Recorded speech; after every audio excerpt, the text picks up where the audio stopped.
Hello बच्चों, CBSE वाला में आप सभी का स्वागत है। पिछली वीडियो में हमने साउंड का इंट्रोडक्शन देखा था। साउंड के बारे में पता किया था कि sound is produce by the vibration of the body.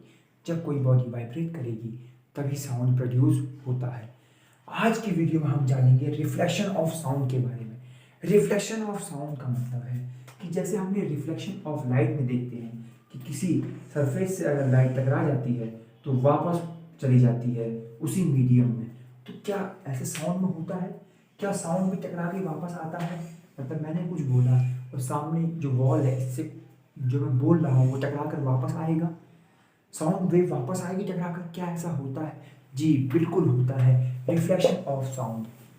Reflection of sound का मतलब जैसे ये कोई बच्चा है, इन्होंने कुछ बोला और ये कोई सरफेस है, तो जो वेव ये गई है ये वेव वापस भी आएगी। ये वेव वापस आती है, वेव टकरा कर वापस आती है, वेव टकरा कर वापस आती है। लेकिन मतलब इस जो बच्चा बोलेगा वो टकरा कर वेव वापस आएगी। तो आपने बहुत बार ये देखा होगा कि माउंटेन इलाके में, हिली इलाके में क्या होता है, अगर हम एक आवाज़ बोलते हैं, हमने बोला हेलो, तो फिर हमको थोड़ी देर बाद फिर सुनाई देता है हेलो। दो आवाज़, मतलब हमारी आवाज़ हमको दोबारा फिर सुनाई देगी। हमने हेलो बोला तो फिर अब हमको लगेगा कि सामने से भी कोई हेलो बोल रहा है। ऐसा नहीं होता। उस केस में क्या होता है, हमारी आवाज़ जो आवाज़ निकाली, जैसे ये हिल है, आवाज़ गई, हमारी एक ओरिजिनल साउंड है जो हमको तुरंत सुनाई देगी। ओरिजिनल साउंड जो हमने निकाली, जो हमने प्रोड्यूस की, एक ओरिजिनल साउंड है, वो गई और टकरा कर वापस जो हमारे कानों में आएगी वो है रिफ्लेक्टेड साउंड। उसका नाम है रिफ्लेक्टेड साउंड। तो इसीलिए हमको दो साउंड सुनाई देती है। लेकिन इस कमरे में भी दो साउंड सुनाई देनी चाहिए क्योंकि यहाँ भी रिफ्लेक्टिंग सरफेस है, लेकिन दो साउंड नहीं सुनाई दे रही है। तो ऐसा क्यों? तो उसके लिए रिफ्लेक्शन ऑफ साउंड को हम अगर कहना चाहें तो एको कहते हैं। रिफ्लेक्शन तो यहाँ पे भी हो रहा है, लेकिन रिफ्लेक्शन ऑफ साउंड हो और हमको दो आवाज सुनाई दें, दो अलग अलग आवाजें, मतलब आवाज एक ओरिजिनल आवाज हो और एक टकरा के जो आई है वापस वो आवाज हो, ऐसा होगा तो उसको बोलते हैं एको। लेकिन इस कमरे में भी तो मैं बोल रहा हूँ, सामने वॉल बहुत बड़ी है, आवाज टकरा कर आ रही है, लेकिन मुझको मैंने बोला हेलो तो एक बार सुनाई दिया, मतलब मैं खाली अपनी ओरिजिनल साउंड सुन पा रहा हूँ, रिफ्लेक्टेड साउंड नहीं आ रही है। तो ऐसा क्यों? तो एको के लिए कुछ कंडीशन होती है, कुछ नियम है, कुछ कानून है, उनको फॉलो करना पड़ेगा। वो कंडीशन अगर फुलफिल है तभी एको सुनाई देता है, नहीं तो एको नहीं सुनाई देगा। इस कमरे में वो कंडीशन फुलफिल नहीं होंगी, इसीलिए लग रहा है कि एको मैं नहीं सुन पा रहा हूँ, खाली अपनी ओरिजिनल साउंड सुन पा रहा हूँ। तो उसके लिए condition to hear an echo के लिए, एको का मतलब दो अलग अलग साउंड है, एक ओरिजिनल और एक टकराने के बाद जो काम में आएगी रिफ्लेक्टेड साउंड। दोनों को सुनने की कंडीशन क्या है, नियम, लॉ क्या है, कानून क्या है, उनको जानते हैं। पहली कंडीशन जानते हैं। पहली condition,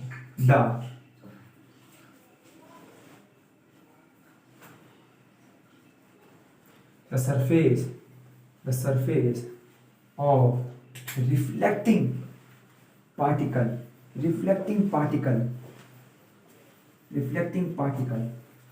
should be greater than, बड़ा होना चाहिए, wavelength of sound, wave should be greater than wavelength of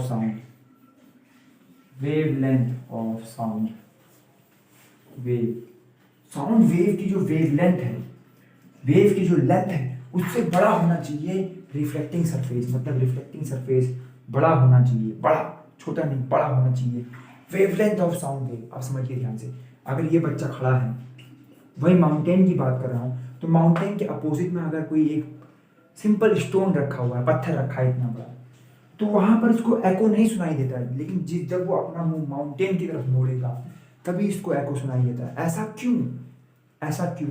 पहले केस में देखिए, अगर स्टोन है, यहाँ पे स्टोन रखा था, तो बच्चे ने स्टोन की तरफ बोला चिल्ला के हेलो, आज ये बोला, तो इस केस में क्या होता है, वेव जाएगी, लेकिन वेवलेंथ बड़ी है तो ऊपर नीचे से निकल जाएगी, वेव ऊपर और नीचे से निकल जाएगी।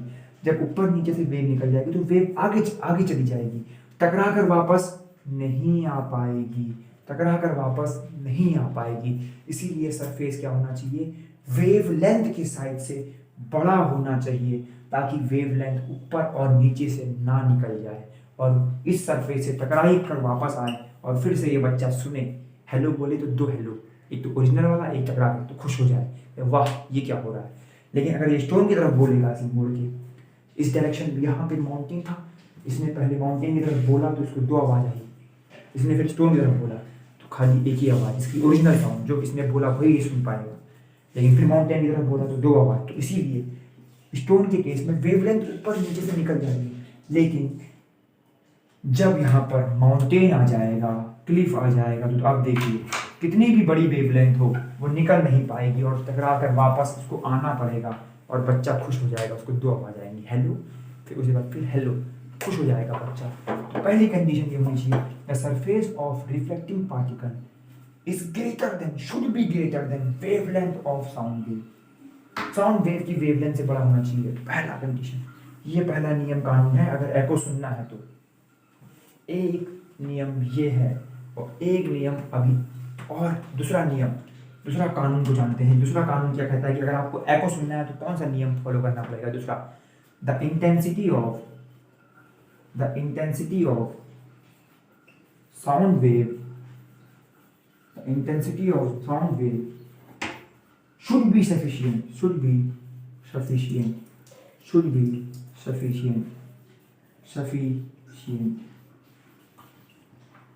इंटेंसिटी होनी चाहिए, साउंड वेव की इंटेंसिटी सफिशिएंट होनी चाहिए, इतनी होनी चाहिए कि अगर ये है तो यहाँ से जा सके और फिर वापस आ सके। इतनी इंटेंसिटी मतलब इतनी तेज आपको बोलना पड़ेगा। ऐसा नहीं होगा पहाड़ में कि हम कल के दिन पहाड़ चले गए, आप टहलने घूमने, तो आपने कहा हाँ एको हमने पढ़ा था, तो सामने आपको पहाड़ दिखा, आप खाली ऐसे बोल रहे हैं हेलो, तो कहाँ वापस आएगा, क्योंकि इंटेंसिटी बहुत कम है। उस केस में क्या होगा, अगर इंटेंसिटी कम होगी तो क्या होगा, यहाँ से साउंड वेव जाएगी और इस रिफ्लेक्टिंग सरफेस पे पहुँच ही नहीं पाएगी। जब रिफ्लेक्टिंग सरफेस पे पहुँचेगी नहीं तो वापस क्या आएगी, मतलब साउंड वेव रास्ते में ही रुक जाएगी, क्योंकि एयर पार्टिकल्स को एनर्जी ट्रांसफर करते करते इसकी एनर्जी जो होगी वो ख़त्म हो जाएगी। साउंड वेव, तो इसीलिए हम तेज बोलते हैं पहाड़ में, तभी आवाज़ वापस आएगी। हम बोलते हैं हेलो, तभी आएगी, हम ऐसे नहीं हेलो, तो कहाँ से साउंड वेव पहुँच ही नहीं पाई रिफ्लेक्टिंग सरफेस से, जहाँ से उसको टकरा के वापस आना था। तभी तो हमको दूसरी आवाज़ सुनाई देगी। एक तो अपनी आवाज़ सुनाई देती है हेलो, फिर कुछ देर बाद फिर आती है आवाज़, सेम वही आवाज़ आएगी हमारी वाली। क्यों, क्योंकि जाती है और टकरा कर वापस फिर से कानों में आती। लेकिन इस केस में क्या होगा कि अगर हम धीमे बोलेंगे हेलो तो पहुंच ही नहीं पाएगी, वो मतलब माउंटेन तक ही नहीं पहुंच पाएगी, तो टकरा कर वापस कहाँ आएगी। तो इतनी इंटेंसिटी होनी चाहिए साउंड वेव में कि वो जाए और टकरा कर वापस आए और बच्चा खुश हो जाए आवाज़ सुन के। तो ये दोनों कंडीशन होनी चाहिए। आप ध्यान दीजिए, दोनों कंडीशन इस कमरे में भी हो रही है, दोनों कंडीशन हो रही है इस कमरे में, लेकिन मुझको खाली अपनी आवाज़ सुनाई दे रही है, ओरिजिनल साउंड जो टकरा के आ रही है वापस वो नहीं सुनाई दे रही है। ऐसा क्यों, ऐसा क्यों है। दोनों कंडीशन इस कमरे में भी हम फुलफिल करके देखते हैं। आप भी जिस रूम में बैठ के पढ़ रहे हैं उस रूम में इन दोनों कंडीशन को देखिए, ये हो रहा है, लेकिन तब भी हमको भी और आपको भी एको नहीं सुनाई दे रहा है, नहीं सुनाई पड़ रहा है एको। मुझे खाली ओरिजिनल साउंड सुनाई दे रही है। एको का मतलब है एक ओरिजिनल साउंड साथ साथ में उसके थोड़ी देर बाद रिफ्लेक्टेड साउंड सुनाई देगा, तभी वो एको होगा। लेकिन इस कमरे में ऐसा नहीं हो रहा है। लेकिन जो नियम बताए गए थे कि ये नियम अगर फॉलो होंगे तो एको होगा, तो ये नियम तो इस कमरे में फॉलो हो रहे हैं कि नहीं हो रहे हैं, देखते हैं। आइए क्या होता है। आप भी जहाँ बैठे वहाँ पढ़ रहे हैं, वहाँ पर देखिए कि ये नियम, ये रूल जो है ये फॉलो होते हैं कि नहीं होते हैं। कंडीशन पहला, the surface of reflecting particle बड़ा होना चाहिए। रिफ्लेक्टिंग पार्टिकल का सरफेस बड़ा होना चाहिए। किससे, वेवलेंथ ऑफ साउंड की जो वेवलेंथ है उससे बड़ा। तो आप देखिए यहाँ पर तो रिफ्लेक्टिंग जो सरफेस है, जो पार्टिकल है, बहुत बड़ा दीवार है सामने मेरे, यहाँ पर दीवार है, वॉल है, और वॉल और मेरी जो वेवलेंथ है ये किसी भी कंडीशन में इसके ऊपर या नीचे से नहीं निकल सकती है। मतलब कि आवाज़ टकरा कर वापस आ रही है। मैंने बोला हेलो, तो हेलो उधर से इधर आ रहा है, लेकिन सुनाई नहीं दे रहा, एको नहीं सुनाई दे रहा है। मतलब कि रिफ्लेक्टिव साउंड वहाँ से आ रही है लेकिन सुनाई नहीं दे रही है। तो पहला कंडीशन फुलफिल कर लिया हमने इस कमरे में कि ऐसा हो रहा है। दूसरा condition, the intensity of sound wave should be sufficient. Sound wave की इंटेंसिटी सफिशिएंट होनी चाहिए कि टकरा कर वापस आ जाए। तो इतनी इंटेंसिटी जो तुम्हें दे रहा हूँ, हेलो, इतनी तेज बोल रहा हूँ, इधर इस तरह बोलता हूँ हेलो, लेकिन एको नहीं सुनाई दे रहा है। दूसरी कंडीशन भी हमने सेटिस्फाइड कर दी, लेकिन हमको एको नहीं सुनाई दिया, नहीं सुनाई दे रहा है इस कमरे में एको। इसका मतलब हमने दोनों रूल फॉलो कर लिए हैं, दोनों नियम कंडीशन फुलफिल कर ली हैं, एको इस कमरे में नहीं आया, एक मैं खाली अपनी ओरिजिनल साउंड सुन पा रहा हूँ। इसका मतलब कि और भी कुछ गड़बड़ है, इसमें गड़बड़ है, कुछ और चीज भी होंगी, कुछ और नियम भी होंगे जो लगेंगे, तभी हम एको मतलब दो अलग अलग साउंड को सुन पाएंगे। तो तीसरा नियम क्या होगा उसको जानते हैं। वो नियम मोस्ट इंपॉर्टेंट नियम है, मोस्ट इंपॉर्टेंट कंडीशन है, जिसका फुलफिल होना सबसे ज्यादा जरूरी है। अभी क्या बोल रहा था, डिफरेंस इन टाइम ऑफ, मतलब कि ओरिजिनल साउंड को जब हम सुन रहे हैं, जैसे ये लड़का है, ये एक फिर से बॉय ले रहे हैं, ये खड़ा है, ये सामने सरफेस है, यहां से जो आवाज आएगी टकरा कर उसे हम बोलेंगे रिफ्लेक्टेड साउंड, जो वहां से टकरा कर सुनेगा, और जो ये कुछ प्रोड्यूस कर रहा है इसे बोलते हैं ओरिजिनल साउंड, ओरिजिनल साउंड। तो कहने का मतलब है कि ओरिजिनल साउंड और रिफ्लेक्टेड साउंड के बीच का जो डिफरेंस होना चाहिए, टाइम का जो डिफरेंस होना चाहिए, वो 0.1 सेकंड से बड़ा होना चाहिए। कहने का मतलब है कि मैंने हेलो बोला तो जो साउंड टकरा कर आए वो 0.1 सेकंड बाद मेरे कानों में आए। 0.1 सेकंड बाद अगर मेरे कानों में आएगा तो मुझे हेलो दोबारा सुनाई जरूर देगा, जरूर जरूर जरूर देगा, सुनाई देगा, अगर वो टकरा के वापस आ रहा होगा तो। लेकिन कितने देर में? 0.1 सेकंड के बाद उससे पहले क्यों नहीं आ सकता ये जानते हैं। क्योंकि हमारे कानों में, हमारे ईयर्स में 0.1 सेकंड तक ओरिजिनल साउंड रहता है। 0.1 सेकंड तक ओरिजिनल साउंड रहता है, ओरिजिनल साउंड ही 0.1 सेकंड तक रहेगा, और 0.1 सेकंड के बाद ओरिजिनल साउंड मर जाएगा मतलब गैंड हो जाता है, गैंड। अभी आगे गैंड वाइब्रेशन पढ़ेंगे, मर जाता है, ये समझिए, मर जाता है हमारे कानों में कैसे लिखेंगे समझ ना। हमारे कानों में 0.1 सेकंड तक ओरिजिनल साउंड रहता है, मतलब मैं हेलो बोल रहा हूं तो ये 0.1 सेकंड तक रहेगा, उसके बाद मर जाएगा। तो अगर रिफ्लेक्टेड साउंड 0.1 सेकंड से कम में आ गया तो हमें फिर वो नहीं सुनाई देता है। इसलिए जैसे कि इस कमरे में हो रहा है, इस कमरे में मैं कुछ जो भी बोल रहा हूँ, हेलो बोल रहा हूँ, तो हेलो जा रही है और टकरा कर वहां से वापस आ रही है, लेकिन कब आ रही है? 0.1 सेकंड से कम समय में आ जा रहा है, इसीलिए दूसरी आवाज हमको नहीं सुनाई पड़ रही है, क्योंकि एक साउंड हमारे कानों में 0.1 सेकंड तक जिंदा रहती है। तो मतलब कि रिफ्लेक्टेड साउंड जो है वो 0.1 सेकंड के बाद हमारे कानों में आना चाहिए, तभी हमको एको सुनाई देगा।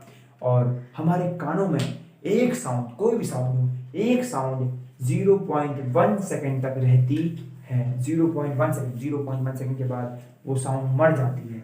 अगर रिफ्लेक्टेड साउंड 0.1 सेकंड के कम समय में आ गया तो हमें कभी नहीं सुनाई देगा। हमें एको तभी सुनाई देगा जब टकरा कर आने वाली आवाज रिफ्लेक्टेड साउंड 0.1 सेकंड बाद हमारे कानों में आएगी। जैसे आपने देखा भी होगा, अगर कोई लोग बहुत तेज बोल रहे हैं, बहुत तेज मतलब तेज मतलब लाउडनेस नहीं बढ़ानी है, तेजी का मतलब है जल्दी जल्दी बोल रहे हैं, तो आप बहुत सी चीजें समझ पाते हैं, बहुत सी चीजें आपको नहीं समझ में आती। क्यों? ऐसा क्यों होता है? ऐसा इसलिए होता है कि एक साउंड हमारे कानों में कितनी देर रहती है? 0.1 सेकंड तक रहती है, उसके बाद मरेगी। मतलब अगर हमको दूसरी साउंड सुननी है तो वो कब आए? 0.1 सेकंड के बाद आए, 0.1 सेकंड के बाद आए, 0.1 सेकंड क्या आए? बाद में आए, क्योंकि 0.1 सेकंड तक तो पहली आवाज हमारे कान में है, 0.1 सेकंड के बाद वो मरेगी, तो फिर वो दूसरी आवाज 0.1 सेकंड के बाद आएगी, तभी हमको सुनाई देगी। 0.1 सेकंड के मतलब कितनी बाद में भी आ जाए, 5 सेकंड में आए, 10 सेकंड में आए तो हमको सुनाई देगी, लेकिन 0.1 सेकंड से कम में आएगी तो नहीं सुनाई देती है। नहीं सुनाई देती है। इसीलिए जब जो लोग जल्दी जल्दी बोलते हैं उनकी बहुत सी बातें हमको समझ में नहीं आती हैं। आप खुद करके देखिए, अगर मैं जल्दी बोलूँ आय प्रतिक्षमा आय शरीर तो बहुत सी बातें आपको समझ में नहीं आई होंगी। लेकिन अगर मैं बोलूँ हेलो बच्चों कैसे हैं आप सब, आप देखिए मैं धीमे धीमे बोल रहा हूँ, तो इसका मतलब जो साउंड है मेरे कानों में 0.1 सेकंड के बाद जा रही है, तभी हर साउंड को आराम से सुन लिया जा रहा है। इसलिए जब कोई आराम आराम से बोलता है तो उसका एक एक वर्ड आपको सुनाई देता है, और जो जल्दी जल्दी बोलता है उसके बहुत से वर्ड आपको नहीं सुनाई देते। ये कारण है क्योंकि 0.1 सेकंड तक हमारे कानों में ओरिजिनल साउंड जिंदा रहती है। कोई भी साउंड, एक साउंड हमारे कानों में 0.1 सेकंड तक जिंदा रहती है। इसलिए अगर एको सुनना है, एको हमको सुनना है, एको का मतलब डिस्टिंक्ट साउंड सुनने हैं, दो अलग अलग साउंड सुनने हैं, अलग अलग। डिस्टिंक्ट का मतलब होता है अलग अलग, दो साउंड सुनने हैं। एक कौन सा?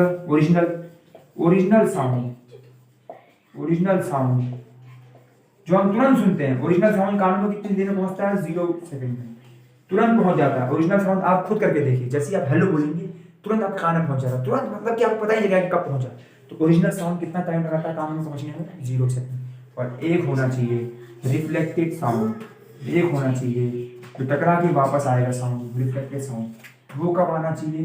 0.1 सेकंड के बाद आना चाहिए, बाद में आना चाहिए। तो ये कंडीशन है कि the difference in time interval, दो रिफ्लेक्टेड साउंड और ओरिजिनल साउंड के बीच का टाइम इंटरवल 0.1 सेकंड से बड़ा होना चाहिए। अगर बड़ा नहीं होगा तो एको नहीं सुनाई देगा। और बड़े होने के लिए उस दूरी भी होनी चाहिए। अगर रिफ्लेक्टेड सरफेस बहुत करीब है तो हमको दो आवाज़ नहीं सुनाई देंगी।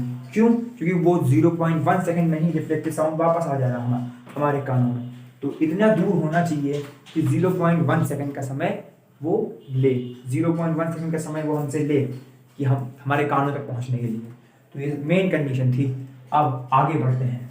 Condition to hear and echo, 3 condition हमने पढ़ी, जिसमें मेन कंडीशन वाली कंडीशन हमने पढ़ी कि रिफ्लेक्टेड साउंड और ओरिजिनल साउंड के बीच का टाइम डिफरेंस 0.1 सेकंड से बड़ा होना चाहिए, छोटा अगर हो गया तो हमें कभी नहीं सुनाई देगा एको।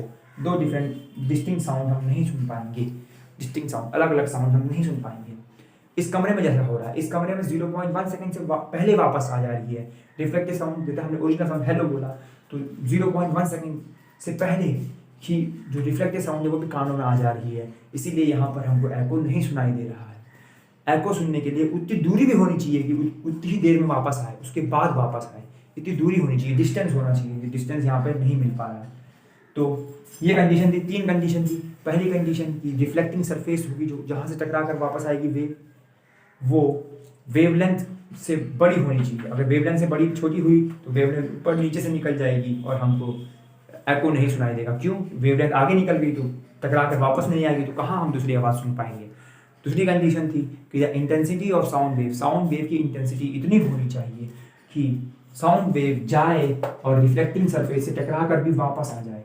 अगर मैं बहुत धीमे पहाड़ में गया और बहुत धीमे हेलो हेलो बोलूँगा तो मुझे कभी भी एको नहीं सुनाई देगा। अब मुझे तेज बोलना पड़ेगा, इतना तेज बोलना पड़ेगा कि साउंड वेव जाए और टकरा के वापस भी आए, इतनी इंटेंसिटी उसको देनी पड़ेगी। ये दूसरी कंडीशन थी। तीसरी कंडीशन थी कि ओरिजिनल साउंड जो मैं बोल रहा हूँ और जो टकरा के आ रहा है रिफ्लेक्टेड साउंड, इन दोनों के बीच का टाइम डिफरेंस 0.1 सेकंड होना चाहिए। ये 3 कंडीशन है। तीनों कंडीशन फुलफिल होंगे, तीनों लॉ फुलफिल होंगे, तीनों कानून को अगर आप फॉलो करेंगे, इसका पालन होगा, तभी एको दो अलग अलग आवाजें सुनाई देंगी। अलग अलग मतलब नहीं, साउंड सेम है, हेलो ही है, वो जो हम ओरिजिनल साउंड निकाल रहे हैं वही हमको दोबारा सुनाई देगा। ऐसा होगा एको में। तो इसे कहते हैं एको। एको में रिफ्लेक्शन ऑफ साउंड, टकरा कर वापस आएगी, रिफ्लेक्शन ऑफ साउंड, एको। तो एको में हमने देखा कि 2 साउंड सुनाई देंगी और ओरिजिनल साउंड और रिफ्लेक्टेड साउंड के बीच का जो टाइम डिफरेंस है, टाइम इंटरवल है, वो 0.1 सेकंड से ज़्यादा होना चाहिए। क्योंकि 0.1 सेकंड तक ओरिजिनल साउंड ही हमारे कानों में रहती है, उसके बाद वो मर जाती है, डैम्ड हो जाती है। तो ये बात थी एको की। तो अब अगर 2 साउंडों के बीच का टाइम डिफरेंस 0.1 सेकंड से कम रहता है, अगर 2 साउंड के बीच का टाइम डिफरेंस 0.1 सेकंड से कम रहता है तो क्या होगा? एक वेव दूसरे वेव के ऊपर ओवरलैप कर जाती है। इस केस में, इस केस को बोलते हैं, इस कंडीशन को बोलते हैं रिवेरिबेरेशन। रिवेरिबेरेशन, रिवेरिबेरेशन वो होता है, वो कंडीशन है मतलब कि जब दो साउंड 0.1 सेकंड से, मतलब दो साउंड की वेव एक दूसरे के ऊपर ओवरलैप कर जाए, रिवेरिबेरेशन। अब हम समझते हैं कि हमको पानी में कैसे एको सुनाई देगा और एयर में कैसे एको सुनाई देगा। तो कंडीशन देखते हैं क्या कंडीशन होगी। एक कंडीशन तो हमें याद है कि रिफ्लेक्टेड साउंड और ओरिजिनल साउंड के बीच का टाइम डिफरेंस 0.1 सेकंड होना चाहिए। ये एक बच्चा खड़ा है और ये रिफ्लेक्टिंग सरफेस है, रिफ्लेक्टिंग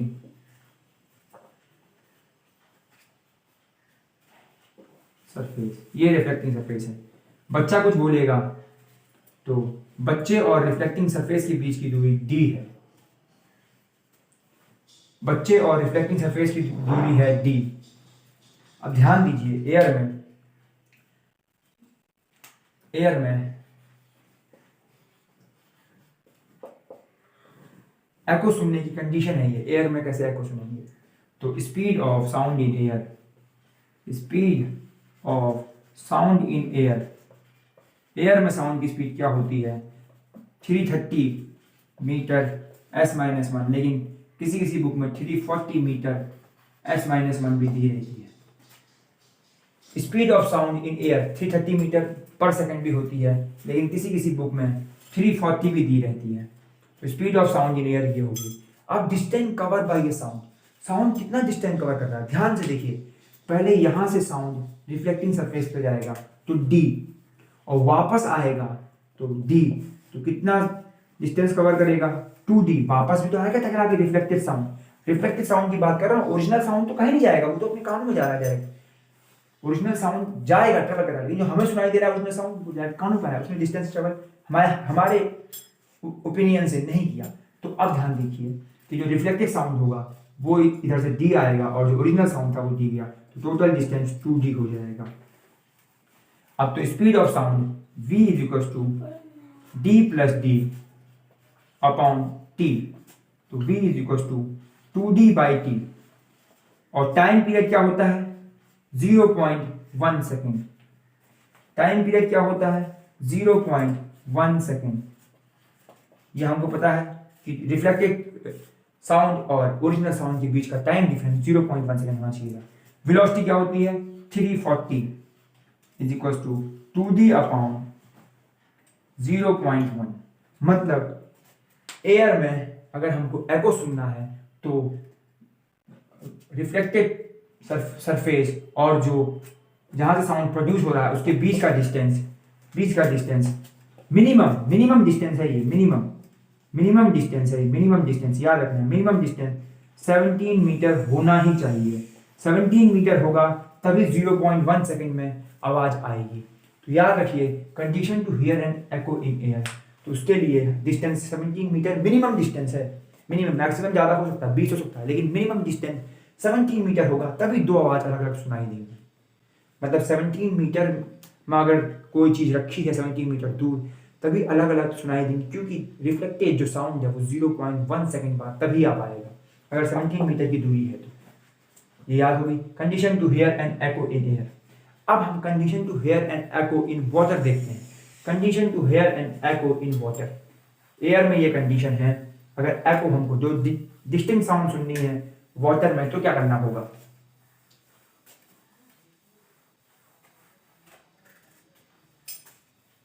वाटर, यहां पे हम वाटर की बात करते हैं। Condition to hear an echo in water, ये मान लीजिए वाटर है और यहां से साउंड प्रोड्यूस हो रही है और ये रिफ्लेक्टिंग सरफेस है। इन दोनों के बीच का डिस्टेंस d हो तो ध्यान दीजिए डिस्टेंस है d। अब velocity of sound in water की वेलोसिटी साउंड में मतलब speed of sound in air होती है 1440 metre per second. Distance covered 2d, v is equal to 2d by t बताया हमको कितना होना चाहिए 0.1 सेकेंड, 0.1 सेकेंड। तो 1440 is equal to 2d upon 0.1।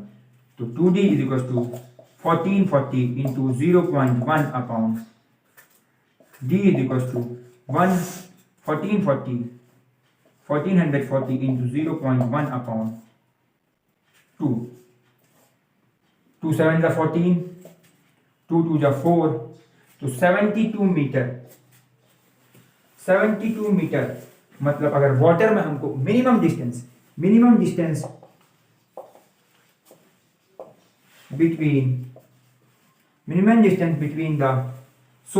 between the source and the reflecting surface in water reflecting surface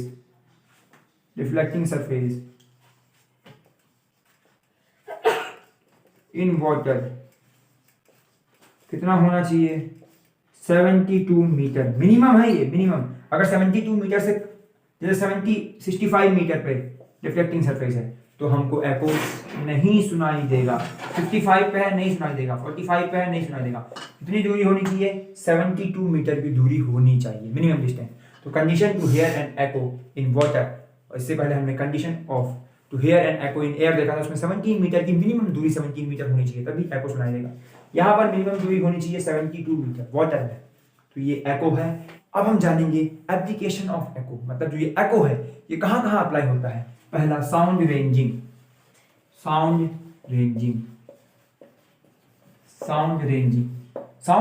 का मतलब दूरी नापने में काम आता है क्या नापने में काम आता है दूरी नापने में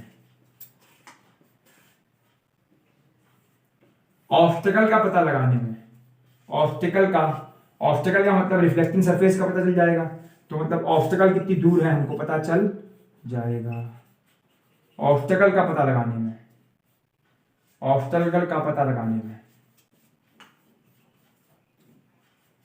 रेंज का मतलब दूरी कितनी दूरी है साउंड रेंजिंग में अप्लाई होता है जैसे बैट है चमगादड़ अंधा है चमगादड़ अंधा है तो अब भैया नेचर है भगवान ने सबके लिए कुछ ना कुछ बना रखा है इस पूरी पृथ्वी में कुछ ना कुछ सबके लिए है तो बैट के लिए भगवान ने तो बैट अंधा था तो भगवान ने कुछ उसको अंदर ऐसी टेक्नोलॉजी दे रखी है जिससे कि बैट अल्ट्रासोनिक वेव अपने अंदर से निकालते हैं और आप देखेंगे चमगादड़ बहुत तेज मूव करते हैं अल्ट्रासोनिक वेव की मदद से मूव करते हैं वो अपने अंदर से वेव निकालते हैं तो उनको पता चल जाता है कि ऑब्स्टेकल कितनी दूर है उनके मुंह से वेव जाती है और वापस आके टकरा के उनको मैसेज देती है कि बेटा बैट ऑब्स्टेकल इतनी दूर है तो बैट समझ जाते हैं कि हमको इतनी दूरी से मुड़ जाना है सब कुछ नेचर है भगवान ने बहुत चीज़ें दे रखी हैं तो ऐसा है बैट अल्ट्रासोनिक वेव निकालते हैं अंधे होते हैं तो जब वो अल्ट्रासोनिक वेव निकालेंगे वो ऑब्स्टेकल से आगे टकरा के आती है और वापस आ जाती है उनको पता चल जाता है कि हमसे ऑब्स्टेकल कितनी दूर है इससे ऐसे ऑब्स्टेकल का पता लगता है तो ये बैट करते हैं बैट अल्ट्रासोनिक वेव निकालते हैं ऐसी डॉल्फिन करती है देखिए डॉल्फिन भी अल्ट्रासोनिक वेव निकालती है डॉल्फिन जैसे अगर समुद्र के अंदर है चल रही है मतलब वो तैर रही है डॉल्फिन तो अब वो अल्ट्रासोनिक वेव जैसे ही निकालेंगी तो उनको पता चल जाएगा कि कितनी दूर वेल है कितनी दूर कोई फिश है जिसको मैं खा सकती हूँ कितनी दूर क्या है सब पता चल जाता है वेल को भी ऐसे और जो फिशरमैन होते हैं जो मतलब मछलियाँ पकड़ते हैं वो भी क्या करते हैं जैसे ये समुद्र है इसके ऊपर से अल्ट्रासोनिक वेव पास करेंगे नीचे तो जब कोई मछली होगी उससे टकरा कर वेव वापस आती है तो इनको पता चल जाता है कि मछली कितने नीचे है ऐसे फिशरमैन पता लगाते हैं अल्ट्रासोनिक वेव लेकिन ये सब जो निकालते हैं वो अल्ट्रासोनिक वेव निकालते हैं मतलब इनकी जो फ्रीक्वेंसी होती है बहुत हाई होती है हाई फ्रीक्वेंसी निकालते हैं तो अल्ट्रासोनिक वेव क्यों निकालते हैं अल्ट्रासोनिक वेव मैंने 3 बताए आपको बैट फिशरमैन और डॉल्फिन फिशरमैन तो अल्ट्रासोनिक वेव नहीं निकाल पाएंगे लेकिन मतलब कोई इंस्ट्रूमेंट का यूज करते होंगे जो अल्ट्रासोनिक वेव निकालता हो तो बैट और डॉल्फिन ये अल्ट्रासोनिक वेव निकालते हैं बहुत हाई फ्रीक्वेंसी की वेव होती है इनकी उससे ये पता लगा लेते हैं बैट तो अंधा है तो पता लगा देता है कि कितनी दूर है एको ही हो रहा होगा एको का मतलब कि टकराने के बाद आपको डिस्टेंस पता चल जाए तो ऐसा बैट ऐसे ट्रेवल करते हैं तो अब अल्ट्रासोनिक वेव क्या होती है अल्ट्रासोनिक वेव जो होती है उसकी फ्रीक्वेंसी 20,000 हर्ट्ज से ऊपर होती है 20,000 हर्ट्ज से ऊपर की फ्रीक्वेंसी वाली इसे बोलते हैं ultrasonic wave. Ultrasonic wave 20,000 hertz की ऊपर है। 20,000 हर्ट्ज से मतलब बड़ी होती है इनकी फ्रीक्वेंसी, बड़ी, ग्रेटर देन 20,000 हर्ट्ज। तो अल्ट्रासोनिक वेव निकालने का क्या फायदा है, कारण क्या है? अल्ट्रासोनिक वेव में खोल दबाएं आप, फोल्ड कर दबाएं तो खुदा भाई मिला है तो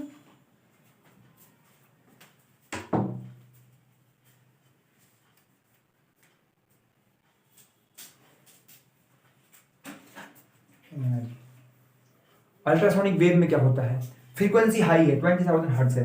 फ्रीक्वेंसी हाई का मतलब है कि एनर्जी बहुत ज़्यादा है, इन वेव में एनर्जी बहुत ज़्यादा होती है, बहुत ज़्यादा एनर्जी है, बहुत ज़्यादा एनर्जी होती है इन वेव में। तो एनर्जी ज़्यादा है, ये एब्जॉर्ब नहीं होंगे, मतलब कोई सरफेस इनको इजीली एब्जॉर्ब नहीं कर पाएगी, इजीली एब्जॉर्ब नहीं हो पाते हैं ये। और क्या फायदा होता है? स्ट्रेट ट्रेवल करते हैं, स्ट्रेट ट्रेवल करेंगे और टकराकर जल्दी आएंगे, टकराकर जल्दी वापस आएंगे। तो इसीलिए अल्ट्रासोनिक वेव का मतलब है frequency very high, very high. तो अब ये था, इसीलिए बैट साउंड रेंजिंग के, एको के इस मदद से, इस फिनोमेना से बैट, फिशरमैन या dolphin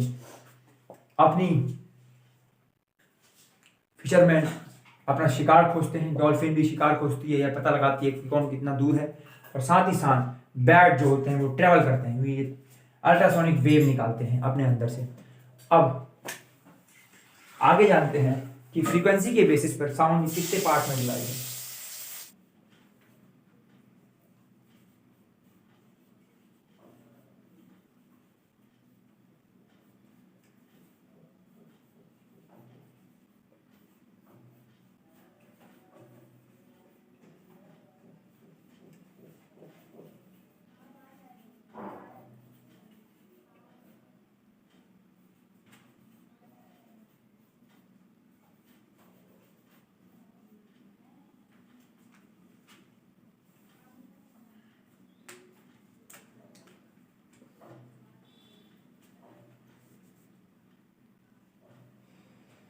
sound on the basis of frequency, frequency के बेसिस में साउंड को 3 पार्ट में डिवाइड किया गया है। एक पार्ट है इंफ्रासोनिक, एक है ऑडिबल साउंड या सोनिक, एक है अल्ट्रासोनिक। इसकी फ्रीक्वेंसी लेस देन 20 होती है, less than 20 hertz, less than 20 hertz frequency.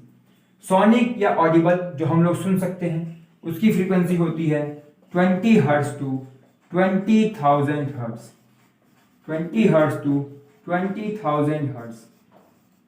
ये ऑडिबल रेंज है, इस रेंज में कोई फ्रीक्वेंसी होगी हमको सुनाई देगी, 20 हर्ट्ज से 20,000 हर्ट्ज वाली। और जो इन अल्ट्रासोनिक होती है more than 20,000 hertz, more than 20,000 hertz, more than 20,000 hertz.